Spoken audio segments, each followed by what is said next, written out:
Good afternoon. Please be seated. I want you to picture something with me.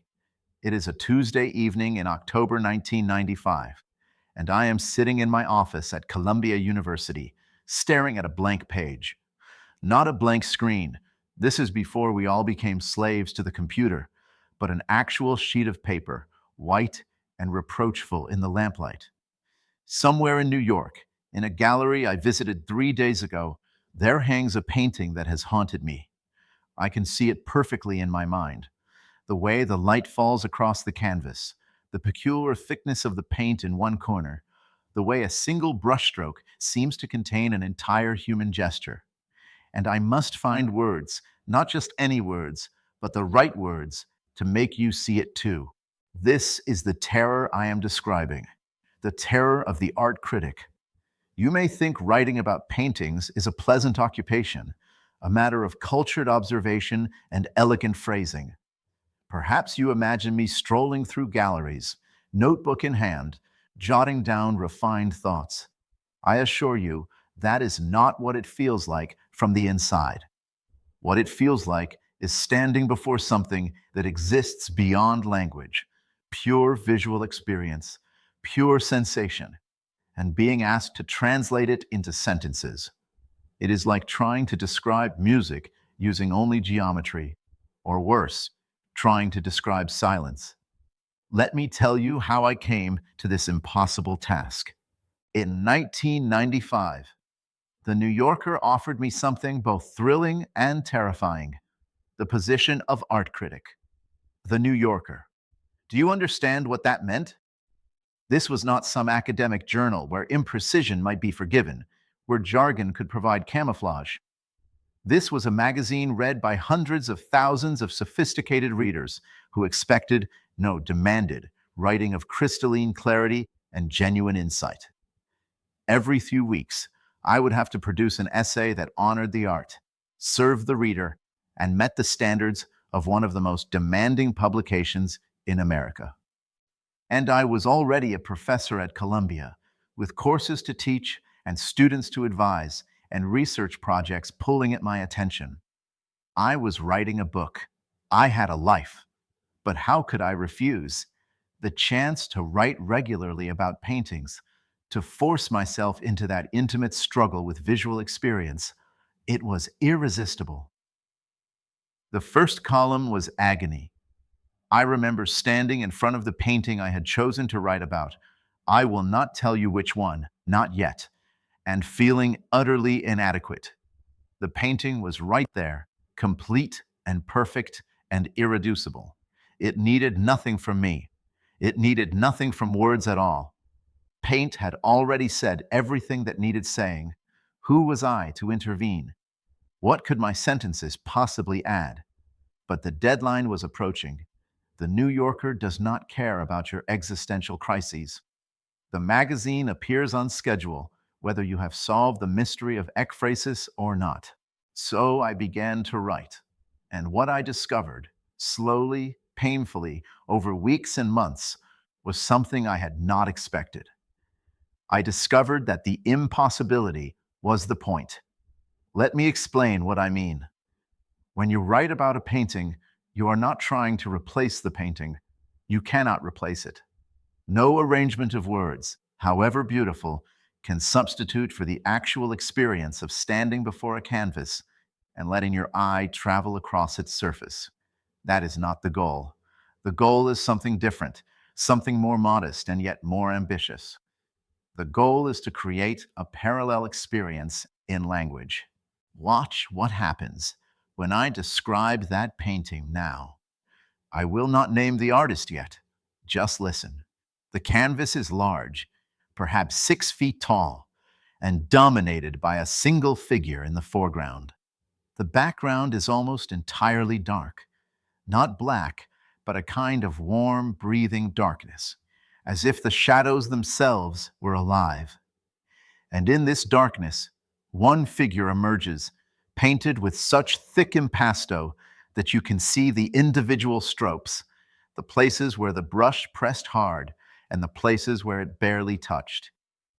The light source is unclear, seemingly coming from nowhere, and everywhere at once. And it illuminates the figure's face with an intensity that makes you lean closer, closer, until you are almost breathing on the varnish. Do you see it? Not the painting itself. You cannot see that because it exists in a gallery somewhere, or perhaps in storage, or in someone's private collection. But do you see something? An image forming in your mind? That is what language can do when used carefully. It cannot replicate visual experience, but it can point toward it. It can create a shadow of the thing, a linguistic echo. This was what I learned during those 3 years at the New Yorker. I learned that writing about art is not about mastering some technical vocabulary or learning to identify brushwork styles, though those things help. It is about trusting that language, for all its limitations, has its own kind of power. Words can make you feel what a painting makes you feel, even if they cannot show you what a painting shows you. The discipline was relentless. Every few weeks, another deadline, another painting to confront, another impossible translation to attempt. I would visit galleries and museums, sometimes spending hours in front of a single work, trying to understand not just what I was seeing, but what I was feeling and why. What was it about this particular arrangement of shapes and colors that moved me? Why did this brushstroke seem urgent while that one seemed contemplative? How could I describe the quality of light in a Vermeer without resorting to cliches about Dutch interiors? The New Yorker's editors were merciless in the best possible way. They caught every lazy phrase, every moment where I reached for conventional art historical language instead of finding my own words. They forced me to be specific. Not beautiful composition, but what exactly made it beautiful. Not masterful technique, but how precisely did the technique serve the painting's purpose. And gradually, I cannot tell you exactly when it happened, I began to trust myself. I began to believe that my encounter with a painting was worth describing, that my subjective response was not a weakness, but the very substance of criticism. After all, what else can a critic offer but the record of one human being's intense engagement with a work of art? In 1996, something remarkable happened. The column won the National Magazine Award for Criticism. I tell you this not to boast, well, perhaps to boast a little, but because it confirms something I had begun to suspect. Readers wanted this kind of writing. They wanted someone to stand in front of paintings and struggle, publicly and honestly, to find language adequate to the experience. They did not want detached expertise. They wanted passion married to precision. Those 3 years changed everything that came after. When I later began making television documentaries, I carried with me the lesson that visual experience must be honored, that you cannot simply talk over images, but must let them breathe, must find words that complement rather than compete. When I wrote my book on Rembrandt, Rembrandt's Eyes, a labor of merely a decade, I drew constantly on what I had learned about describing paintings, about finding the specific detail that unlocks an entire canvas. But more than that, the experience taught me something about the relationship between art and language, between seeing and saying. They are not enemies, as I had once feared. They are not even translations of each other. They are parallel ways of making sense of the world, of creating meaning from sensation. A great painting shows you something you cannot put into words, and a great piece of writing about that painting does not try to replace it, but rather sends you back to the canvas with new eyes, ready to see what you had missed.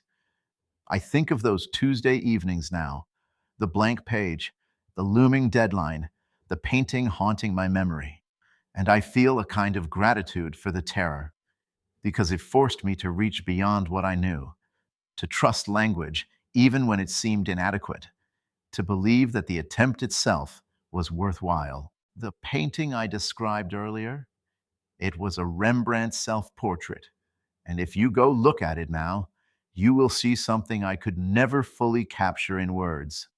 but perhaps my words have given you a reason to look, and that is enough. That is more than enough. That is what criticism can do.